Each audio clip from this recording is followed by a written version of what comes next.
대한민국은 이번 주 벌써 불금일 정도로 정신없이 흘러가고 있는데 전 세계도 지금 바삐 돌아가고 있는데요. 첫 번째 가볼 나라는 어딜까요? 김묘성 기자님. 네, 미국으로 한번 가보겠습니다. 차량이 건물을 여러 차례 돌진하는 사고가 발생했습니다. 아이고. 그런데 놀랍게도 그 차량 안에는 사람이 없었습니다. 어? 어찌된 영문인지 영상으로 확인해 보시죠. 이게 무슨 소리일까요, 네?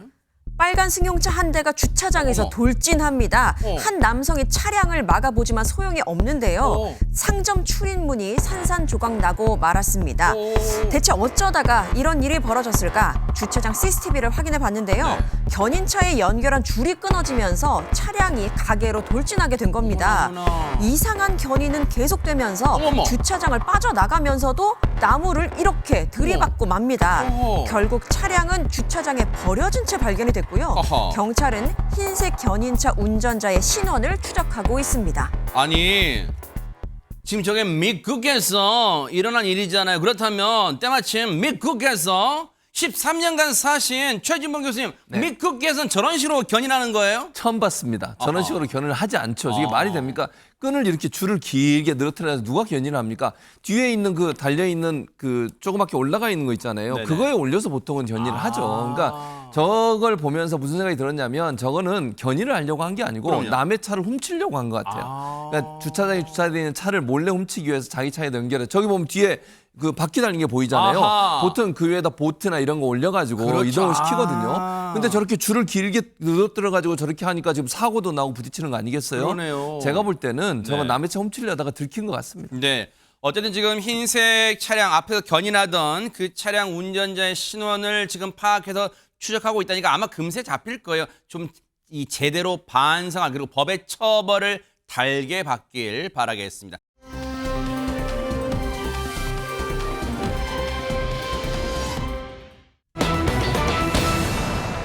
여러분도 오늘 그 생각하셨을 거예요. 오늘 김병만 씨 뉴스가 오늘 정말로 도배가 되고 있어요. 왜 그런 겁니까? 김묘성 기자님. 네, 김병만 씨 달인이라는 캐릭터로 굉장한 인기를 얻으면서 정말 다재다능한 방송인으로 많은 사랑을 받았죠. 그러한 김병만 씨의 개인사를 둘러싸고 여러 가지 소송 이야기가 나오고 있습니다. 먼저 어찌된 일인지 하나씩 짚을 텐데 네. 먼저 가족 관계를 한번 알아보겠습니다. 어허. 지금으로부터 10여 년 전으로 거슬러 올라가는데 네. 김병만 씨는 당시에 7살 연상의 비연예인 여성과 혼인신고를 합니다. 네. 당시 김병만 씨는 초혼이었지만 이 여성은 재혼이었고 여성에겐 전 남편과의 사이에서 낳은 딸이 있었습니다. 그리고 김병만 씨는 이 여성과 결혼을 하면서 여성의 딸을 친양자로 입양을 하게 되죠.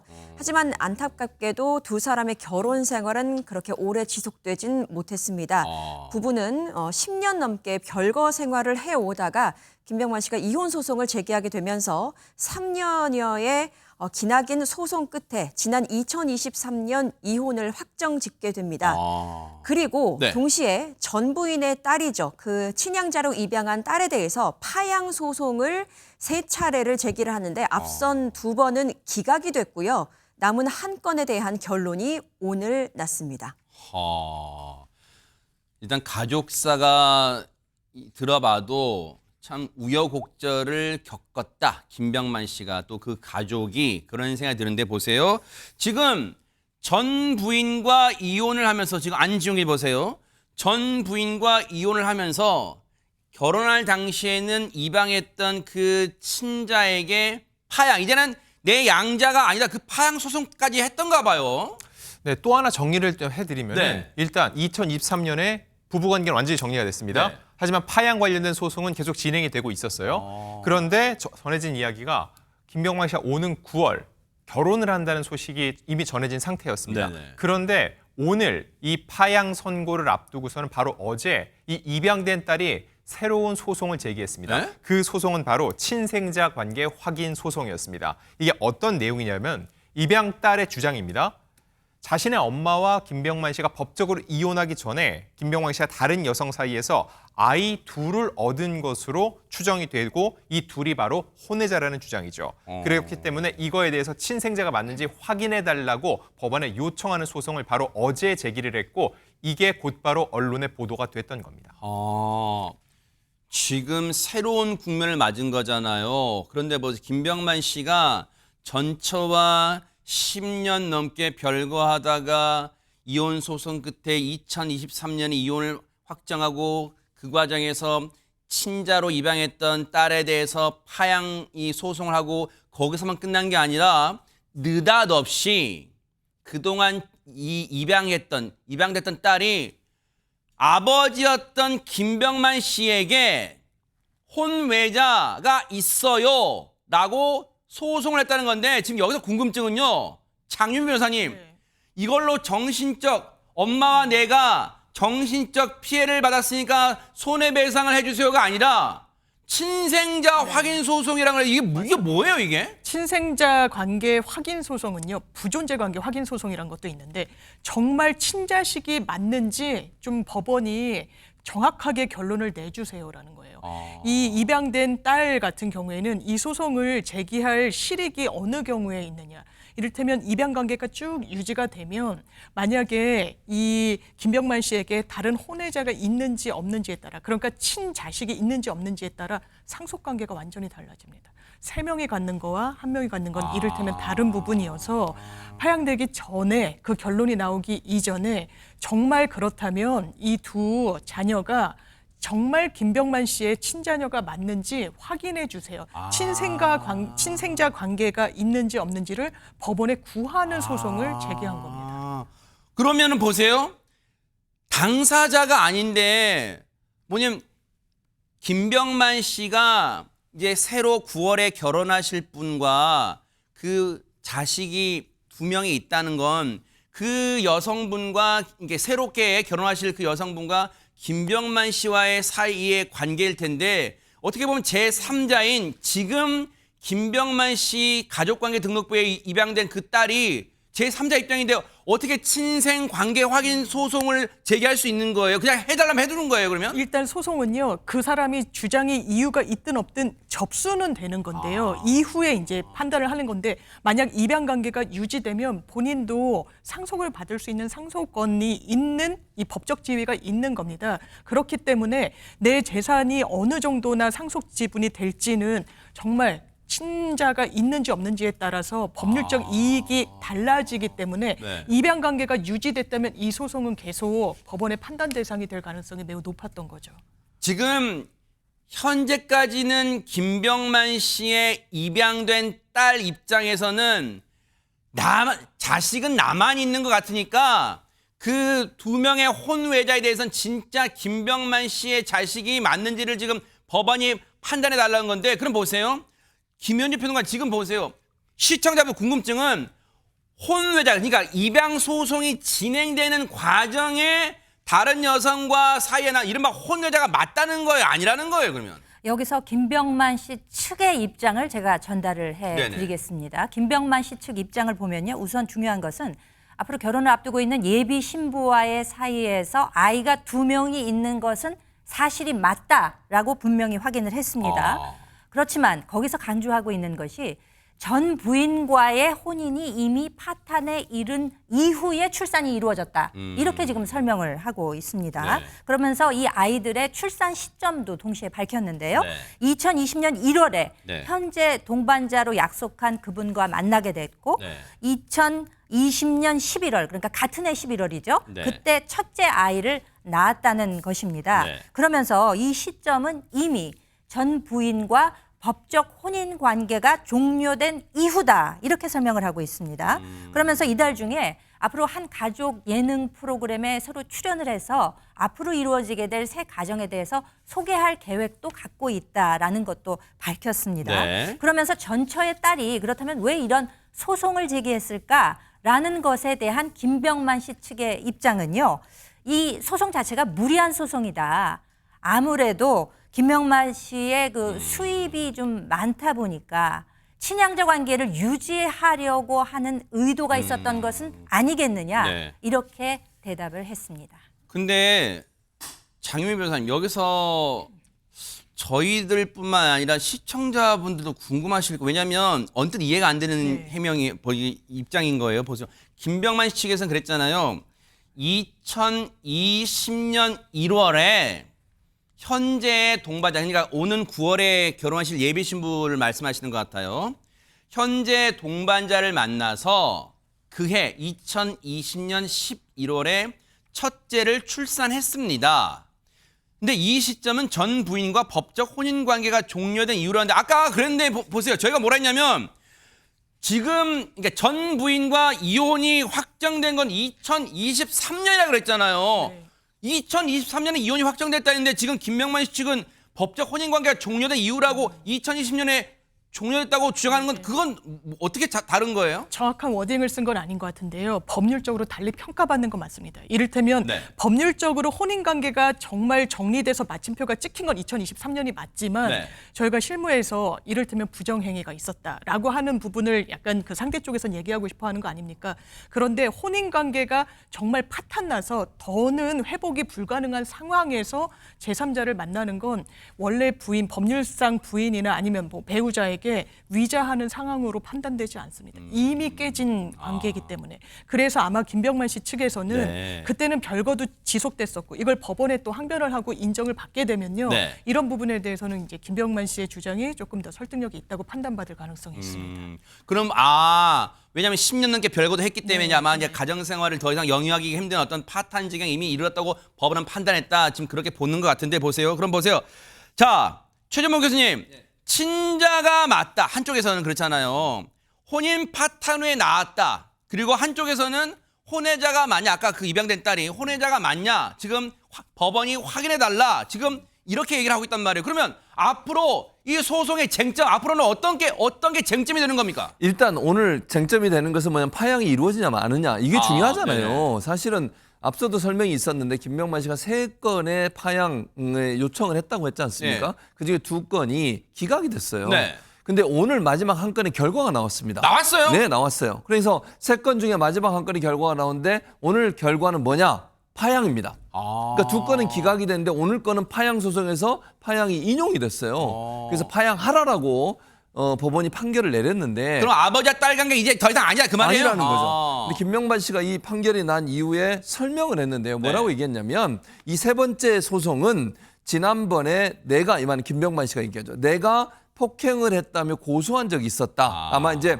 그 딸이었던 것 같아요. 제 생각에. 네. 그랬는데 그것과 관련해 무고로 인한 폐륜 행위가 인정이 돼서 파양이 소송에서 결정됐다. 그래서 법원은 파양하라라고 명령을 내렸답니다. 네. 그러니까 자식으로서 아버지한테 아무 죄도 없는데 무고죄 있잖아요. 아무 죄도 없는데 그 신고를 했다는 거예요. 그게 폐륜행위라. 그래서 이 폐륜행위를 했기 때문에 아버지와 딸 관계를 이제는 끊어도 된다라고 법원이 최종 허락해 줬다는 거예요. 그럼 보세요. 장유임 변호사님 아까 딸이 그 혼외자 김병만 씨의 9월 예비 신부 사이에서 난 혼외자 2명에 대해서 친자가 맞는지 확인해 주세요란 그 소송은 진행이 안 되는 거예요, 그러면? 받아들여지지 않을 가능성이 매우 높죠. 왜냐하면 친생자 관계를 법원에서 판단을 받겠다고 하는 부분이 아무 관계없는 남의 집 가정사를 들춰낼 수는 없는 겁니다. 그래서 본인에게 법률상 이익이 있어야 되고 법으로 그 소송을 제기할 수 있는 신분이 굉장히 엄격하게 정해져 있어요. 그런데 파양되기 전에는 당연히 법률상 이익이 있죠. 왜냐하면 상속인이 1명이냐 2명이냐 3명이냐에 네. 따라서 굉장히 법률 관계가 달라지니까. 네. 근데 파양이라는 건 법률 관계가 해소됐다는 겁니다. 이제는 가족이 아니라 법률적인 가족 관계가 해소되고 남남인 거예요. 그럼 남이라는 지위에서는 혼외자가 있는지 그게 친생자인지 더 이상 법률적으로 본인이 확인을 구할 이익이 없다라고 아마 법원에서 귀결될 가능성이 좀 높아 보입니다. 그렇군요. 어쨌든 김병만 씨 입장에서는 정말로 마음고생도 많이 했을 이 길고 길었던 3건의 파양 소송 중에 2건이 기각됐고 마지막 한 건에 희망을 걸었던 게 오늘 결론 났고 법원이 더 이상 아버지와 딸의 관계는 아니니까 종료해라라고 법원이 법적으로 명령했어요. 그러면 이제 남은 관심사는 안진용 기자님, 앞서 여러 차례 말씀드렸지만 이 예비 신부와 오는 9월에 이제 이 화촉을 올릴 거라고 하잖아요. 그러면 보세요.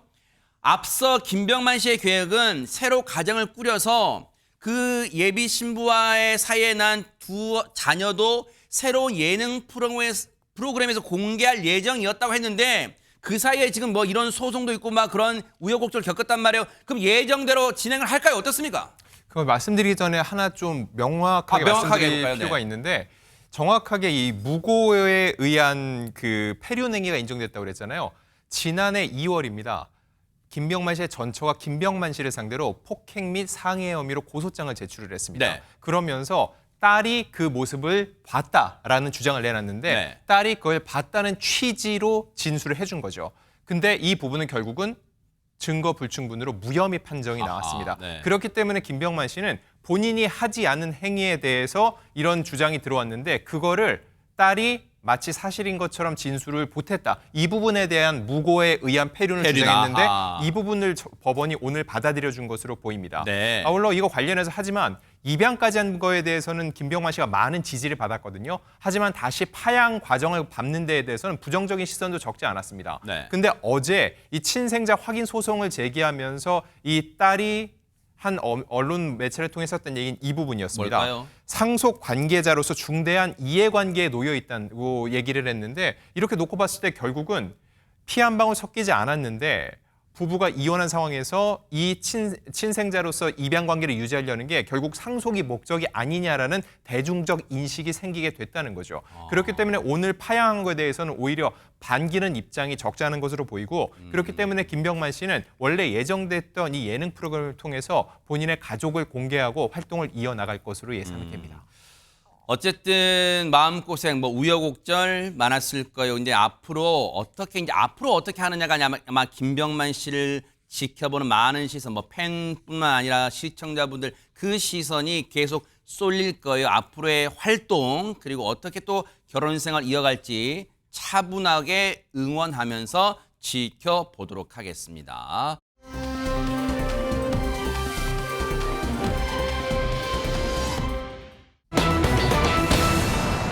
어머나?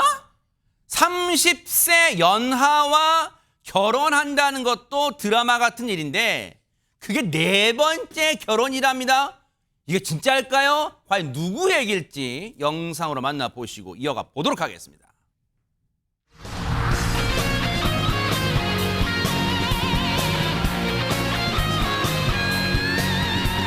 나는 야인이 될 거야 어두운 세상에 져가며 정명만님은 복싱 71년도 신인왕으로서 그때는 라이트급에 엄청난 주목을 받았습니다.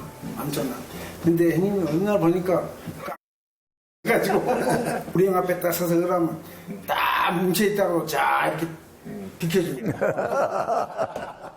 16살 때 복싱을 하게 됐습니다. 됐고, 제 위에 분이 저를 스카우트 했었죠. 당시에 이제 뭐 소위 싸움꾼이라 그럴까, 그 당시는 시대상으로 춥고 배고플 때였습니다. 그러니까, 달콤한 그런 이야기로 우리들하고 같이 생활을 하자라고 해서 가게 되었다.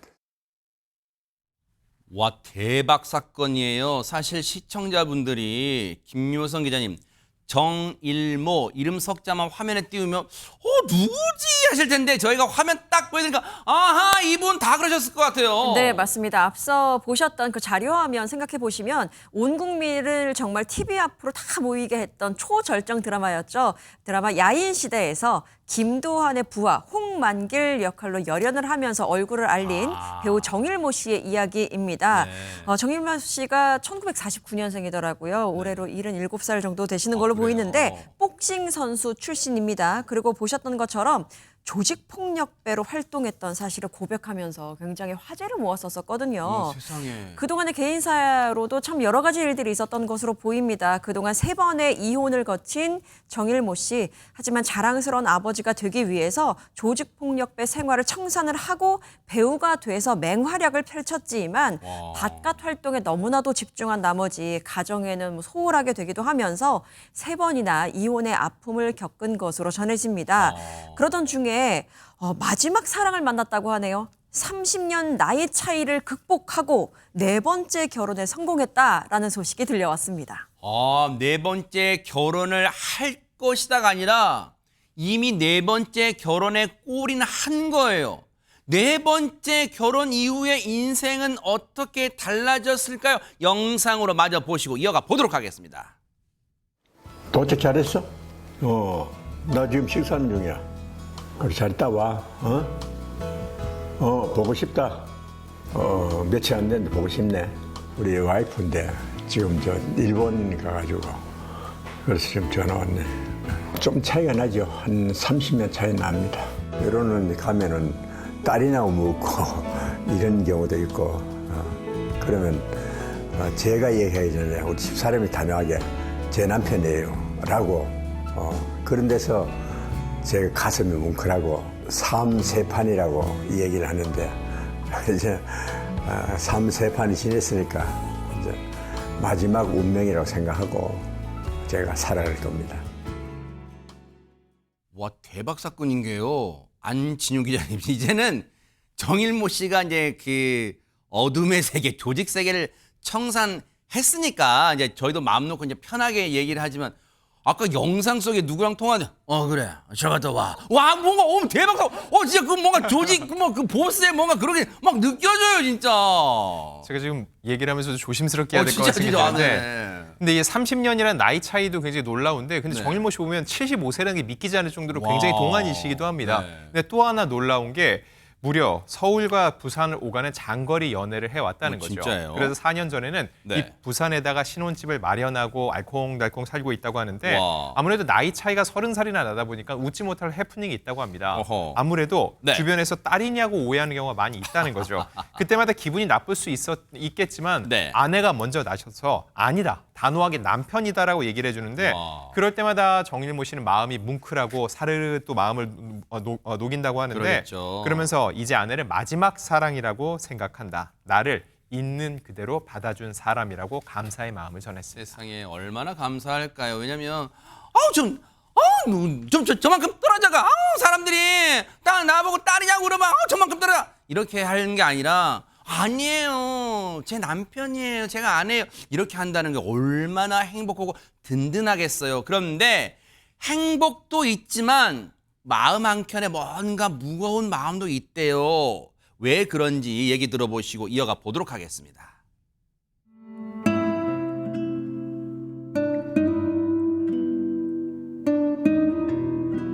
결혼 얘기하면 참 가슴 아픈 얘기들이 많은데 변신을 하지 않으면은 같이 못 살겠다 이렇게 저한테 얘기를 여러 차례 했는데 난 그렇게 못한다 이런 이유가 이제 서로 헤어지게 된 이유가 된 것 같습니다. 이제 자식들은 그런 것 같아요. 아들이나 딸이나 왜 엄마를 버렸느냐 이런 생각을 하는 것 같아요. 아버지에 대한 어떤 그런 안 좋은 감정들이 상당히 마음속에 수놓아진 것 같아요. 지금이야 이제 살아온 세월, 한 수십 년 살아온 세월 회상하면서 뭐 담담하게 비교적 담담하게 얘기는 합니다만 뭐 여러 가지 눈물 흘리고 싶었던 순간도 많았을 거예요. 근데 어쨌든 정일모 씨 본인이 원인 제공했네요. 얘기 들어보면. 그렇죠. 이제 본인도 이렇게 반성하고 있잖아요. 네네. 사실은 자녀들에 대한 게 가장 가슴 아픈 얘기라고 그렇죠, 해요. 그렇죠, 네. 그러니까 뭐 늘 말씀하신 것처럼 고민하고 걱정도 크다고 하는데 특히 이제 3번의 이혼을 했다 보니까 아이들이 이제 많잖아요. 근데 그렇죠, 네. 그 아이들과 연락이 끊겨서 연락이 안 되는 아이들도 있다고 합니다. 그래서 2번째 이혼하고 했을 때 그 아내와의 사이에서 나왔던 아이 같은 경우는 아예 연락 자체가 안 된대요. 연을 끊어버린 거예요. 뭐 그런 것 세상에. 같아요. 아유. 근데 물론 아버지 입장은 아니겠죠. 자녀들 입장에서 아까 그러니까요. 정일모 씨도 말씀하셨지만 자기 엄마를 버렸다고 생각하는 거잖아요. 그러다 보니까 이제 그런 분노감이 있는 것 같고 네. 그래서 어떻게 살고 있는지 어디에 살고 있는지 그 자체도 모르고 있다고 합니다. 모든 것이 알고 싶으면서 혹시나 제외했을 때 네. 아들이 자신을 이해하지 않고 또 밀어낼까 봐 그런 두려움도 있대요. 네. 그래서 본인 입장에서는 전적으로 내 잘못이라고 얘기하고 있고 아버지로서 떳떳하지 못했다고 얘기하고 있습니다. 그러면서 준비가 되면 네. 아들을 꼭 만나고 싶다 이런 얘기도 하고 있는데 아직은 사실은 이 모든 것이 어떤 말로도 이렇게 해명이 안 되는 거고 변명이 안 되는 거고 이걸 다 감수하면서 내가 살겠다라고 그래요. 얘기하는 걸 보면 본인의 잘못을 잘 인정하고 있는 것 같습니다. 그러니까요. 지금 반성하는 모습만 가지고 과거 잘못했던 걸 다 덮을 수는 없죠. 근데 어쨌든 본인 정일모 씨가 지금 생각해보니 다 자신의 잘못이라고 일단 털어놓으니 물론 늦었지만 만시지탄이지만 글쎄요. 지금 자제분들한테 그 마음이 전달될지는 모르겠지만 김현주 평론가님, 새로운 사랑을 찾아도 역시 마음 한켠에는 자식들에 대한 애틋한 마음이 남아있네요. 그건 당연하겠지만요. 그렇죠. 네. 게다가 이 올해로 77살이 된 정일모 씨는 70 넘어서 새로운 도전을 한 적이 있습니다. 그래요? 가수 생활을 시작했던 건데요. 이 가수 생활을 시작한 이유도 네. 아이들에게 아빠가 이런 모습이다라는 거를 보여주기 위해서 가수 활동을 시작했었다고 하네요. 그러니까 자녀들에 대해서 어떻게 깊이 생각하고 있는지 이런 모습을 통해서도 우리가 짐작을 할 수 있는 것 같습니다. 네. 그래서 5, 6년 정도 이렇게 이미 가수 활동을 활발하게 하고 있고요. 네. 그리고 또 이 정일모 씨가 본인의 과거, 지난 날을 좀 참회하는 의미에서 본인만의 독특한 일과도 있다고 해요. 뭔데요? 뭐냐면은요. 지난 6년 동안 매일 아침마다 절에 가서 108배를 올리면서 하루를 시작한다고 합니다. 그러니까 이제 저렇게 절을 올리는 내내 내 과거에 대해서 이랬었지. 내 과거에 대해서 이런 점은 후회할 점이지. 이렇게 아마 마음속으로 되뇌이면서 참회의 시간을 갖는 것이 아닌가 이런 면도 좀 짐작이 되는 것 같습니다. 늦은 감은 있지만, 그러니까 자제분들 입장에서 생각할 때도, 그리고 전처분들 입장에서 생각할 때도 늦은 감은 있지만, 글쎄요, 저런 모습이 MBN 특종 세상을 통해서 이제 영상으로 왜냐하면 MBN 특종 세상이 나름 꽤 인기 있는 방송이에요. 그래서 많이 보셨을 건데, 또 보신 분이 전해 주셨을 수도 있잖아요. 정일모 씨 나왔더라, 애 아빠 나왔어요, 뭐 이렇게 할 거 아니에요. 그러면 글쎄요, 지금이 그 마음이 쉽게 지금 막 열리기는 힘들지만 그래도 그 마음이 조금이나마 전달되기를 좀 기대를 해보도록 하겠습니다. 또 정일모 씨의 앞으로의 가수 활동, 또 배우의 활동도 또 응원해 보도록 하겠습니다.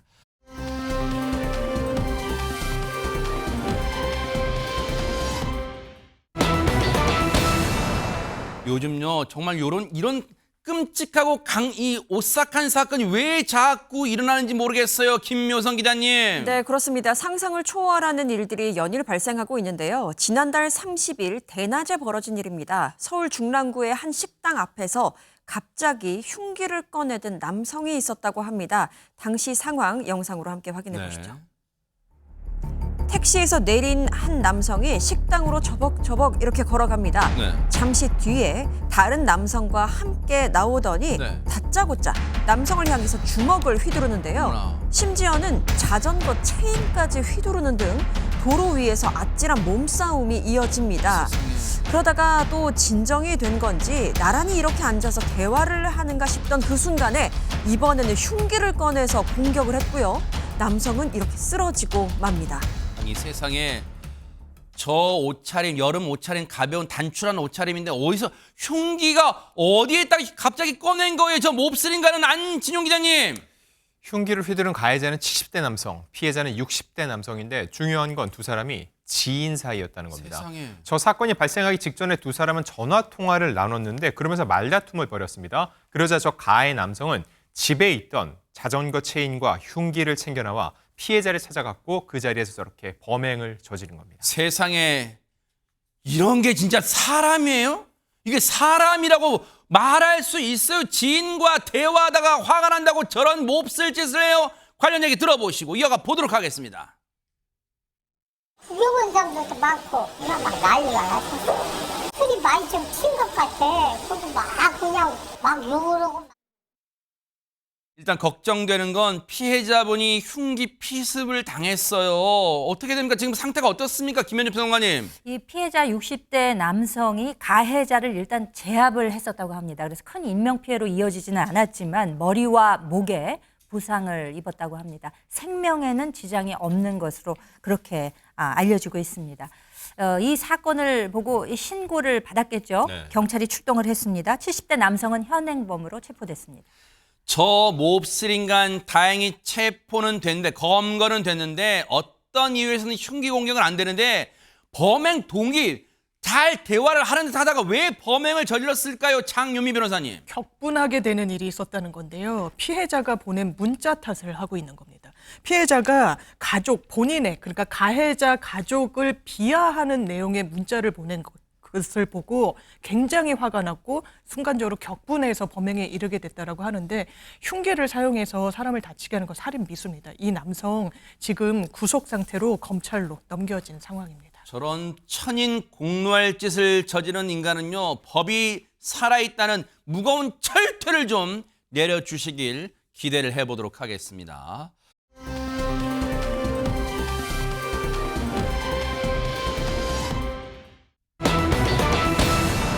어머나, 75세 이상도 버스비를 내셔야 됩니다. 아니, 김묘성 기자님, 이거 뭐 당연한 얘기 아닙니까? 네, 그런데요. 요즘 어르신들 사이에서 이런 소문이 퍼졌다고 합니다. 75세 이상 노인에게는 버스비 전액을 지원한다라는 내용이 퍼졌다고 합니다. 귀가 솔깃해지는 내용이잖아요. 그런데 이것은 가짜 정보입니다. 그런데 현혹되는 분들이 많다는 건데 말씀드린 대로 모두 거짓임에도 불구하고 이러한 가짜 정보가 온라인 쇼폼, 짧은 영상을 통해서 이렇게 많이 퍼지고 있어서 많은 분들이 혼란을 겪고 있다는 소식입니다. 아, 이게 실제 인터넷에 떠도는 김묘성 기자님, 가짜 정보가 담긴 영상이야. 그 앞에 뭐 페이지인가 봐요. 네, 뭐 저렇게 돼 있다는 거예요? 보입니다. 네, 그렇습니다. 만 65세 이상 분들에게는 전국 교통비 지원, 버스비 무료 뭐 이런 식으로 썸네일이 작성이 되면서 가짜 뉴스가 퍼지고 있는 실정입니다. 세상에, 그러면 요즘 뭐 어르신들도 뭐 젊은 사람뿐만 아니라 어르신들도 안진용 기자님 뭐 유튜브 늘 이동하실 때 보니까 저 영상 보면 어머 세상에 나만 모르고 있으면 빨리 가서 신청해야겠네 막 이러실 거 아니에요. 저도 깜빡 속을 때가 있거든요. 어르신들은 더 심할 것 같습니다. 그래서 저 비단 버스비 지원뿐만 아니라 또 다른 가짜 정보들도 있었는데 효도수당 지원, 장수수당 지원 등 이렇게 사실관계가 틀린 정보가 버젓이 사람들 사이에서 퍼져서 혼란을 주고 있는 겁니다. 세상에. 자, 근데 이게 왜 더 속을 수밖에 없냐? 네. 영상 속 정보가 일부 지자체에서 실제로 운영하는 내용들도 있다는 겁니다. 아, 그래요? 근데 이게 전국 어디서나 가능한 것처럼 속이는 정보들이라는 거죠. 결국 이 정보 안에 진짜 정보가 있고 가짜 정보가 있습니다. 이 두 개가 섞여 있다 보니까는 마치 전부가 진짜인 것처럼 속는 현상이 발생하고 있다는 어머나 거죠. 세상에. 아니 근데 그러면 이런 생각이 들어요. 저 정보를 수집하고 또 얻은 다음에 또 읽어본 다음에 실제로 거주하시는 지역에 이 주민센터 같은 걸 가서 나 이거 받으러 왔어요. 막 신청하러 오신 분도 계실 거 아니에요. 아마 그런 분들이 꽤 있으신 것 같습니다. 그걸 어떻게 알 수 있냐면요. 이 가짜 정보가 담겨 있는 영상의 댓글을 보니까 그 댓글 내용에 많은 분들이 어떤 내용을 밝히셨냐면은 시청에다 문의를 했다. 그랬더니 그 공무원이 아니 그런 내용은 나도 모른다. 나도 모르는 내용이다. 이렇게 대답을 했다라는 내용이 들어가 있었던 거예요. 그리고 또 거짓말인데 헛걸음을 했다. 이런 내용도 올라와 있고요.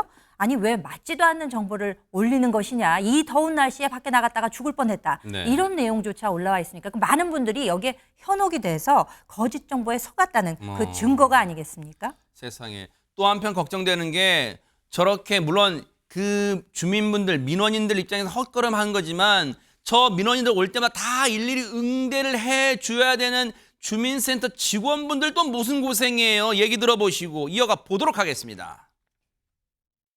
뉴스, 가짜뉴스 이런 걸 보시고 주민센터에 오셔서 문의를 많이 하시는데 그거는 가짜뉴스다라고 확인을 해드리고 돌려보내는 경우가 많아요. 저희 쪽에서 시행하고 있는 사업이 아니다라고 설명을 드리고 시간을 투자하는 경우가 많아서 좀 다른 분들 민원 응대하는데 좀 어려움도 좀 겪고 있고 그렇습니다. 이건 진짜 나쁜 짓이에요. 근데 장윤미 변호사님, 최근에 이재명 대통령도 가짜뉴스 퍼뜨리는 거나 하는 것에서 엄단하겠다 의지를 내비쳤잖아요. 그러면 이런 유튜브 상에서 이런 가짜뉴스, 가짜 정보 제공하는 것도 엄단해하고 뭐 좀 단죄해야 되는 거 아니에요? 맞습니다. 그런데 입법적으로는 좀 보완해야 될 부분이 있고요. 왜냐하면 이게 업무방해로는 처벌이 가능한 부분이 있으니까 위력이나 위계가 요건이거든요. 위계는 거짓말을 한다는 거예요. 그러니까 가짜뉴스를 퍼뜨려서 정말 동사무소를 가고 이 자치센터를 가서 이 공무원분들의 업무를 방해하는 성격이 있잖아요. 그런데 만약에 가지 않는다. 가짜뉴스를 그냥 통용시키고 유통시키는 것만으로 그냥 그냥 처벌이 가능한가? 명예를 훼손하거나 아니면 뭐 모욕적인 언사를 담는 게 아닌 그냥 이게 진실인지 거짓인지 알 수 없는 그런 성격의 가짜뉴스, 허위 조작 정보를 유통하는 것만을 처벌하는 법은 또 없다 보니까 이 부분이 정보통신망법에 담겨야 한다는 입법 논의가 활발하게 전개 중입니다. 네. 저런 잘못된 정보를 퍼뜨리는 사람들은요, 특히 그 대상이 이 정보를 접하고 또 거기에 대해서 반색을 하는 이 대상들이 주로 어르신들이라는 점에서 더 나쁜 짓이에요. 어르신들 실제 주민센터 찾은 분들은 헛걸음한 거잖아요. 세상에 그 뭔가에 이 도움의 손길을 바라는 어르신들 정말로 힘 빠지게 하는 나쁜 짓이 앞으로는 이런 일 하지 않기를 바라고 정말 이런 거 입법 보완돼서 이런 정보를 퍼뜨리는 사람 단죄하는 법안이 좀 마련됐으면 좋겠습니다.